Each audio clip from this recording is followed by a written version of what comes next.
On the night of February 19, 2026, inside the arena in Milan, the sound wasn't loud at first.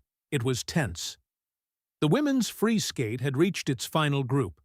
Cameras locked in, coaches stopped talking, and when Alysa Liu finished her program, there was a split second of silence before the score came up. Gold. But this didn't start in Milan. It didn't start in Oakland either. It started decades earlier, in a mountain village in Sichuan province in the mid-1960s. A place without electricity, dirt roads, 6 children in one family. One of them was a boy named Alysa Liu. That detail matters, not because it sounds dramatic, because it explains the scale of distance between where this story began and where it ended. Arthur has described growing up in a rural area where studying meant using whatever light was available. His father worked for the government. His mother farmed. It was structured, traditional, small.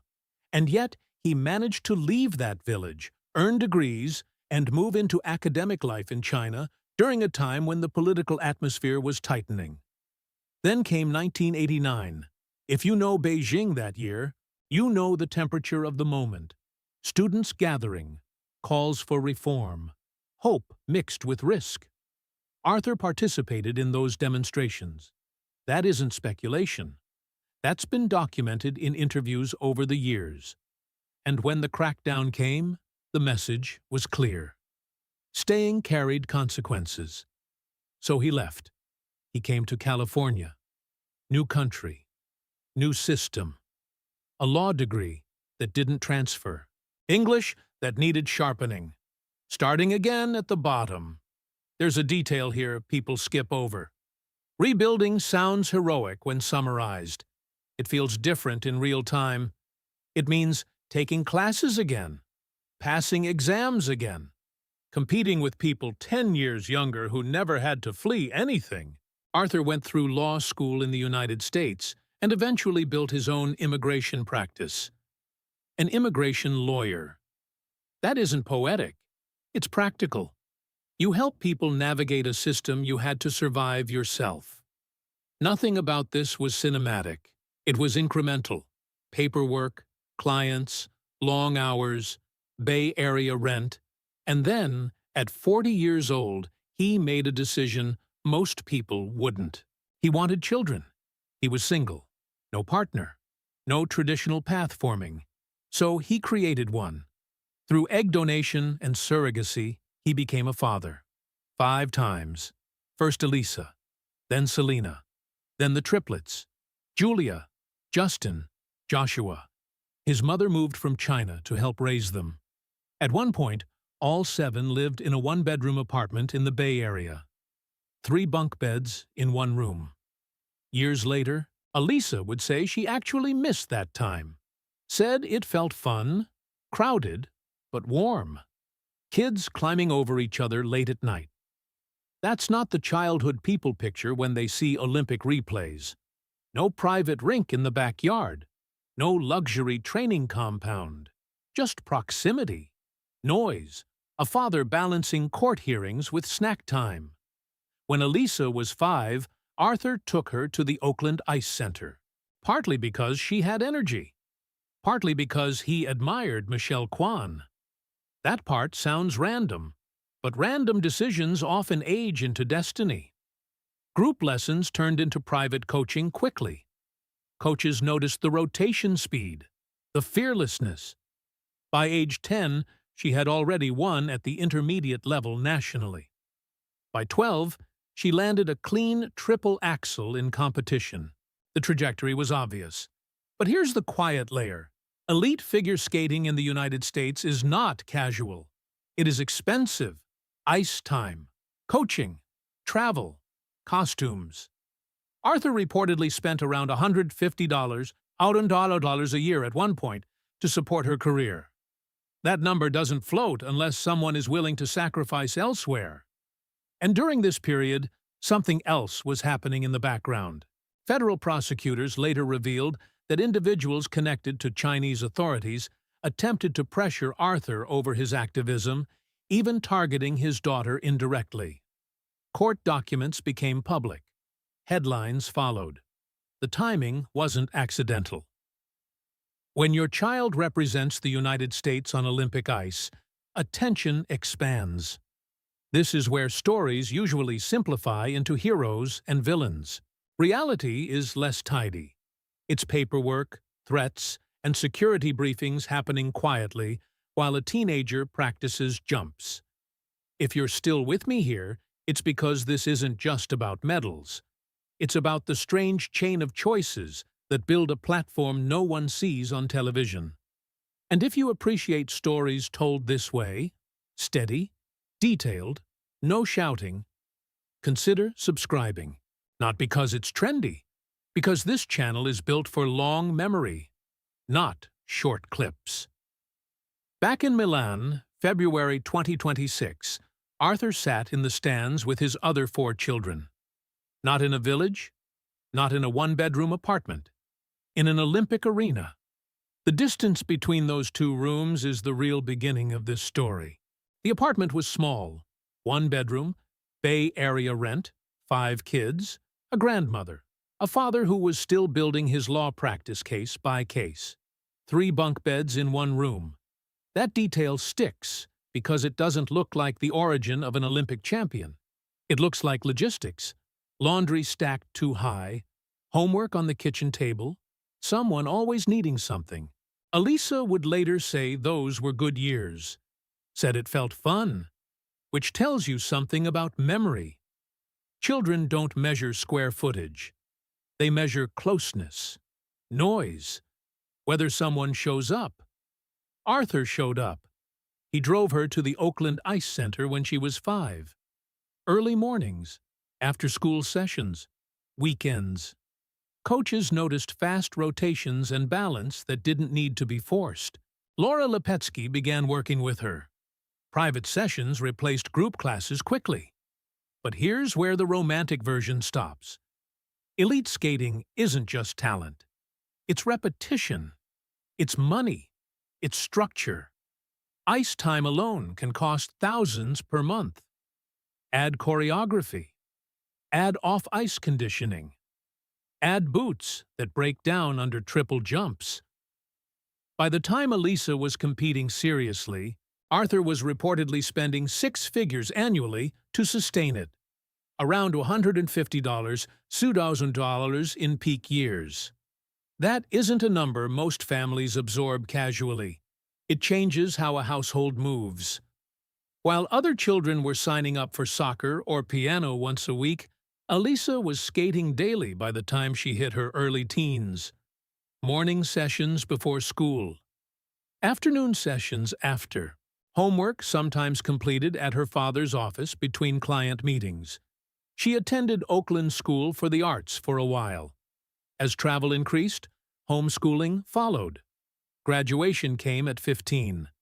That part tends to get summarized as fast-tracked education. It also meant fewer spontaneous afternoons, fewer idle weekends. Life narrowed to blade edges and lesson plans. At 12, she landed a clean triple axel in competition. That's not a minor statistic. For a young female skater, it places you in rare company instantly. At 13, she won the U.S. national title at the senior level, younger than many of her competitors by several years. Records get broken quietly. They get filed into databases. But inside the federation, expectations shift fast. American women's skating had been searching for its next anchor. Media outlets began describing her as the future. Interviews multiplied. Cameras became normal. It's subtle at first.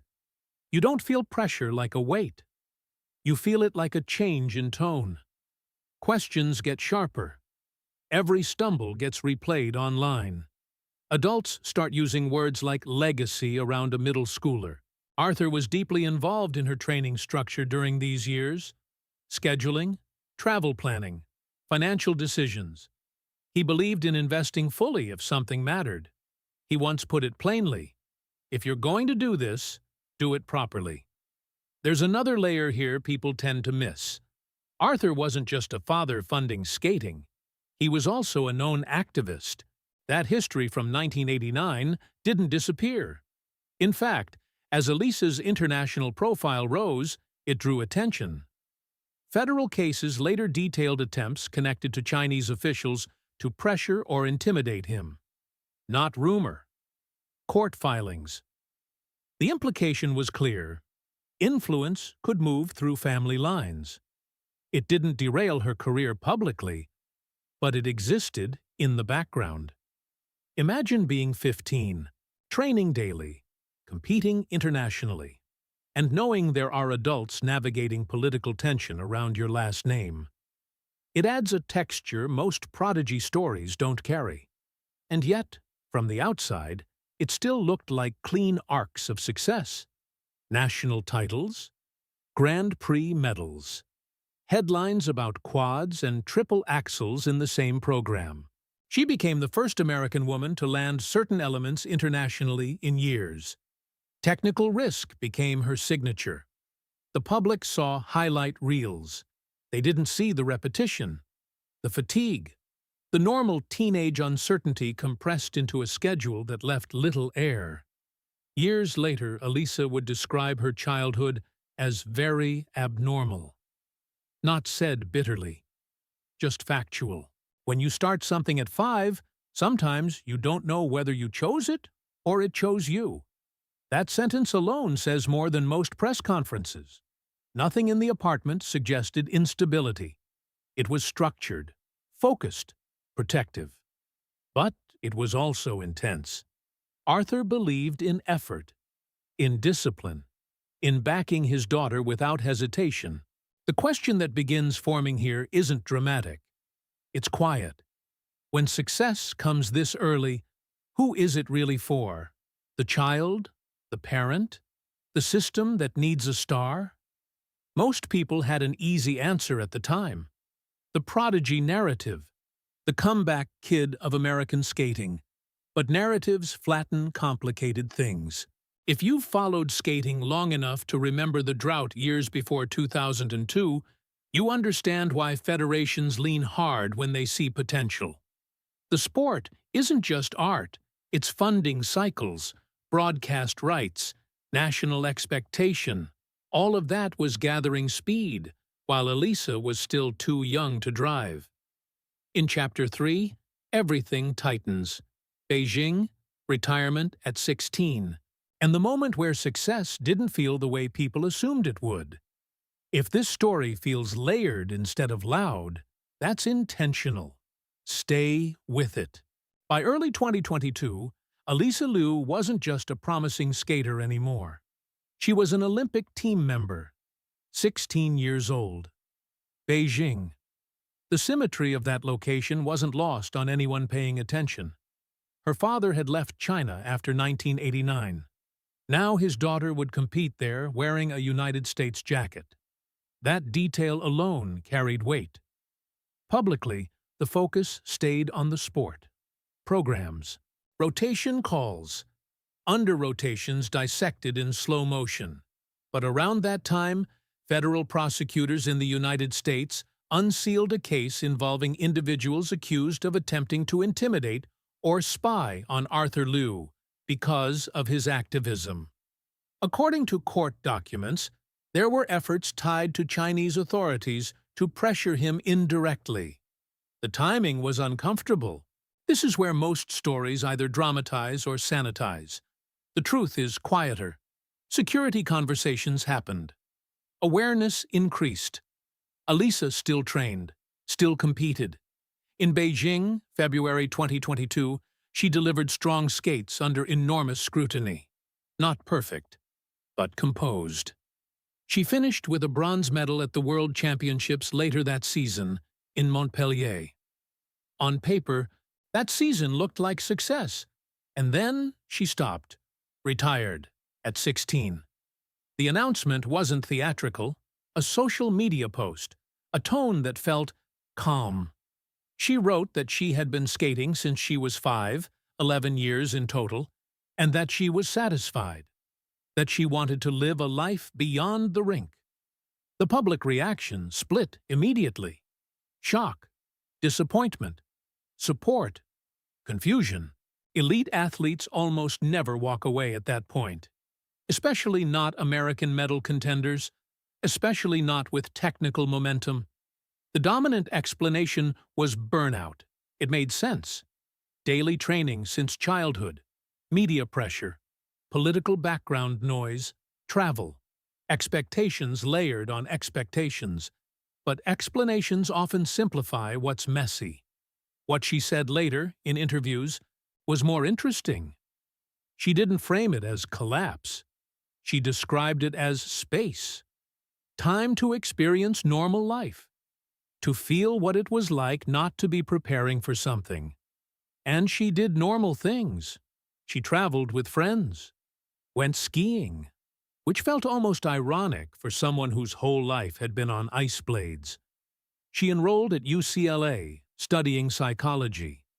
She even trekked to Everest Base Camp, over 17,000 feet above sea level. Not as a publicity stunt, just because she could. There's a detail in this period that tends to get skipped. When you remove structure from someone who's lived inside it since childhood, there's usually a disorientation phase. The silence feels loud. She wasn't posting dramatic confessions. She wasn't staging a comeback. She was quiet. Sometimes silence communicates more than a press conference. During these 2 years, American women's skating continued searching for stability internationally. The drought in Olympic gold from 2002 remained intact. Younger skaters rotated through the system. Coaches speculated about comebacks in interviews. The prevailing reading was simple. Early prodigy, burned out, moved on. That explanation works. It doesn't explain everything. When she eventually returned to competition in 2024, the shift was subtle, but real. The tone changed. She began selecting her own music, choosing choreography more actively, shaping programs to feel like hers. She also reportedly asked her father to step back from day-to-day involvement in her training. Not to disappear, just to create space. Arthur admitted later that it stung a little. Of course it did. When you invest financially, emotionally, structurally for over a decade, stepping back isn't automatic. But he respected it. That decision might be the hinge point of this entire story. The public framed it as maturation, growth, a healthier dynamic. That resolves part of the equation. Not all of it. The deeper shift seemed internal. She wasn't skating because she had been identified as the future. She was skating because she wanted to feel something again. Results didn't immediately scream dominance. She wasn't predicted to win everything.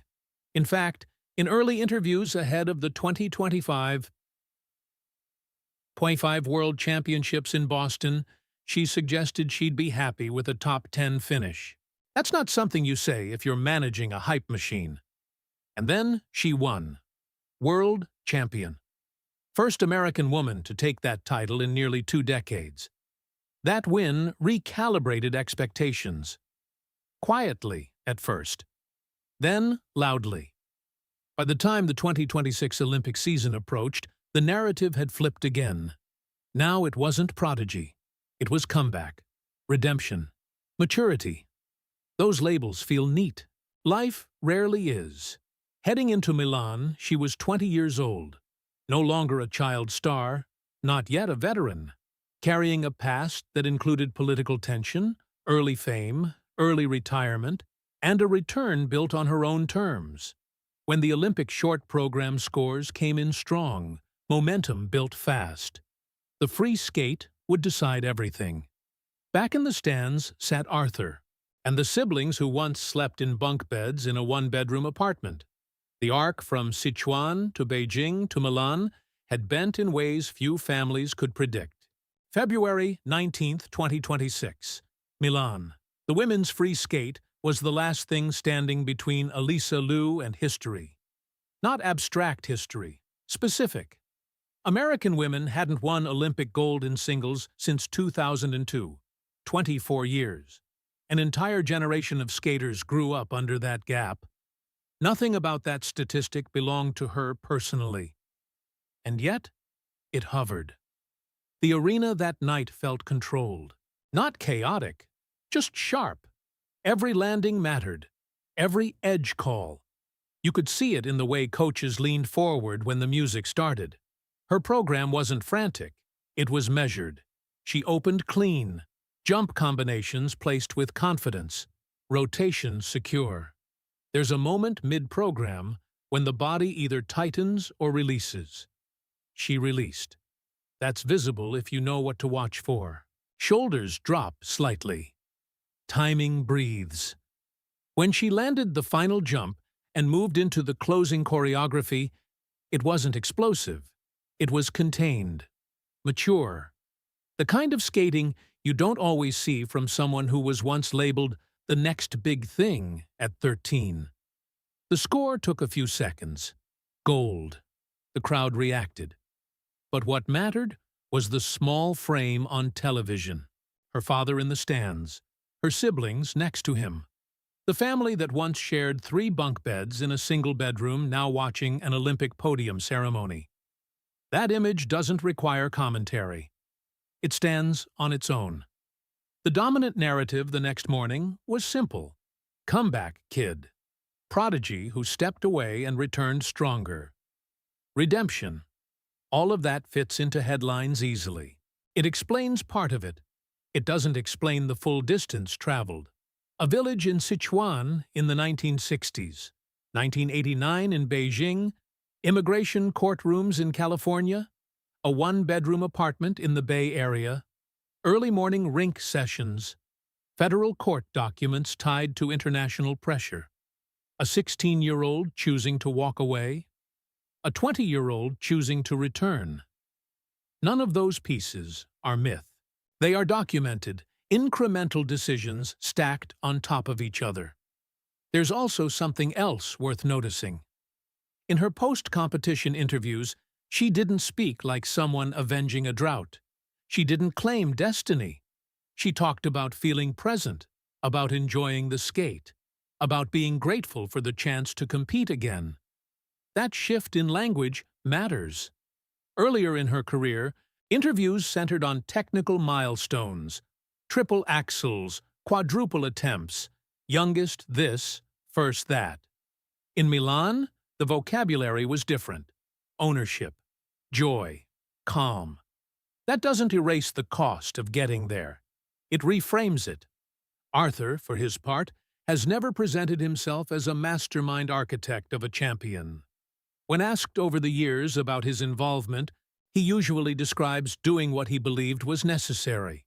Investing, protecting, adjusting when asked to step back.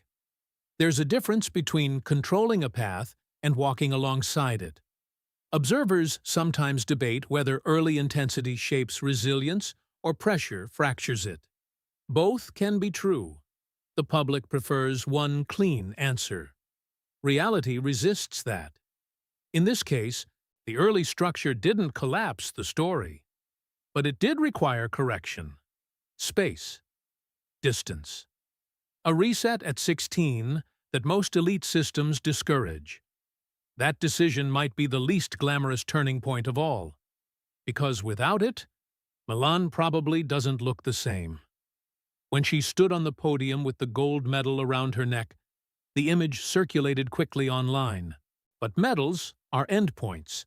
They don't reveal the chain that made them possible. It's tempting to say this proves that sacrifice guarantees reward, that leaving guarantees freedom, that returning guarantees triumph. It doesn't prove any of that universally. It shows that one family navigated politics, immigration, early fame, and expectation, and arrived at a specific night in Italy when the timing lined up. There's a final image that stays with me more than the podium. After the ceremony, away from the ice, there's footage of her laughing with her siblings. It doesn't look historic. It looks familiar. Like that apartment years ago. like noise and closeness. The scale changed. The dynamic didn't. If you've watched this entire series, you understand that the gold medal wasn't born in a rink. It formed gradually, through decisions that rarely made headlines at the time. Stories like this don't fit neatly into categories. Not prodigy, not victim, not miracle, just layered. If you value long-form stories told without shortcuts, this is what this channel does. And if this episode gave you a perspective you didn't have before, consider subscribing so we can keep going deeper into stories that deserve time. I'm curious about something. Do you think stepping away at 16 is what ultimately made the gold possible? Or would she have arrived there anyway? Let me know where you're watching from, too. I read those. Some journeys start with a medal. This one started in a village without electricity.